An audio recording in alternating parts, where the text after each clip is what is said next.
जय श्री राधे कृष्णा दोस्तों। मनुष्य का लालच उसके सब पापों की जड़ है। लोभ की कोई सीमा नहीं होती है। जितना मिलता जाता है उतनी और की इच्छा बढ़ती जाती है। लालच का पेट कभी नहीं भरता है। लालची आदमी सदा अशांत, दुखी व बेचैन रहता है।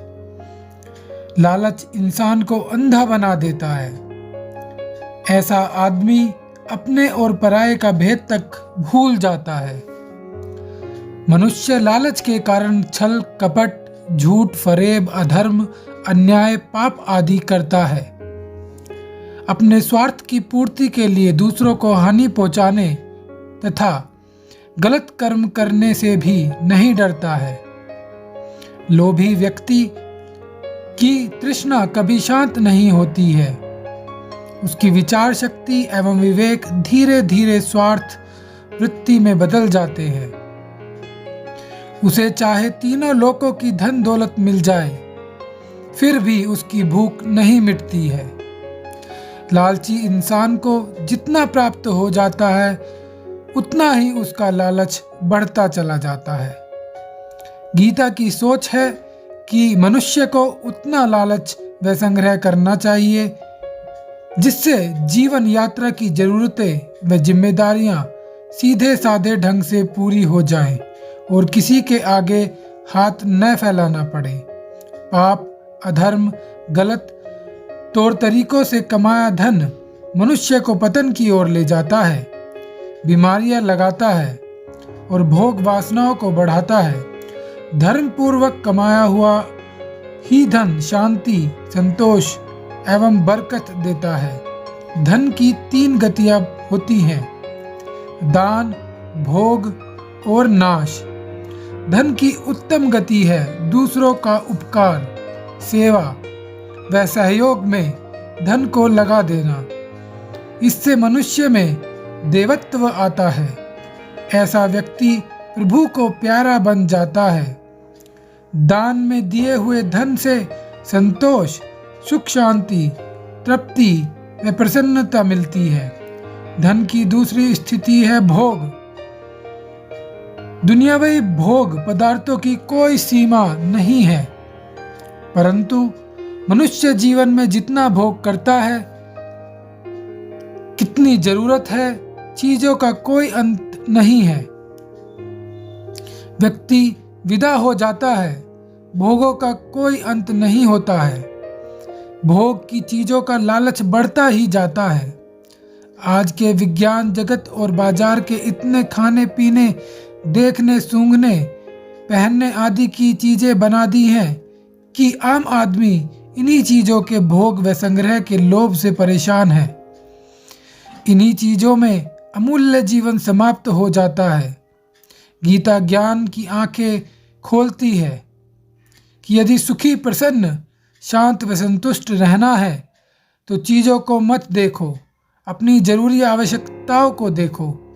अनेक उलझनों, समस्याओं व दुखों से बच जाओगे। धन की तीसरी गति है नाश। जो धन किसी को दिया नहीं जाता तथा स्वयं भोगा नहीं जाता, उसका नाश हो जाता है।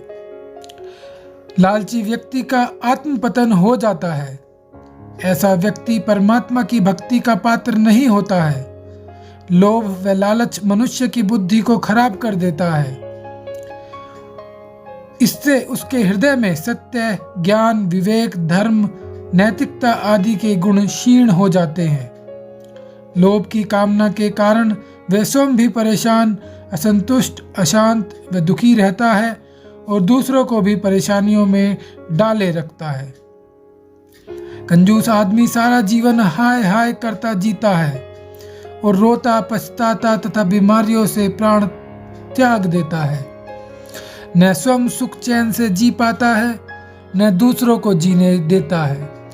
लोभ जैसा भयंकर रोग इंसान को हैवान बनाकर दर दर की ठोकरें खिलाता है। गीता कहती है, लोभ की अचूक दवा संतोष है। जो अपने कर्म, पुरुषार्थ व मेहनत से फल प्राप्त हो गया, उसमें अपने को राजी व संतुष्ट कर लेना ही संतोष है। जो मनुष्य ज्ञान, विचार व विवेक से जागा हुआ होता है, वह सोचता है कि जितना मैंने परिश्रम व पुरुषार्थ किया उतना परमेश्वर ने मुझे फल दे दिया है। जो दिया उसके लिए प्रभु का कोटि कोटि धन्यवाद और आभार। जब मैं दुनिया में आया था तो साथ कुछ भी नहीं लाया था। जो कुछ भी प्राप्त है वह मुनाफा ही तो है। इसके लिए उस जगदीश्वर का धन्यवाद। असंतुष्ट व्यक्ति शिकवे शिकायतें करता है, संतुष्ट आदमी कृतज्ञता, आभार व धन्यवाद करता है। तत्वज्ञानी व्यक्ति जब सोचता है कि कितना भी धन संपदा, सुख भोग के साधन इकट्ठे कर लिए जाएं, तो भी अंत में सब यहीं छोड़कर जाना पड़ेगा, फिर और अधिक का लोभ लालच क्यों करें। जितने में सही तरह से गुजारा हो जाए उतना ही मिलता रहे, ऐसी प्रभु कृपा बनाए रखे।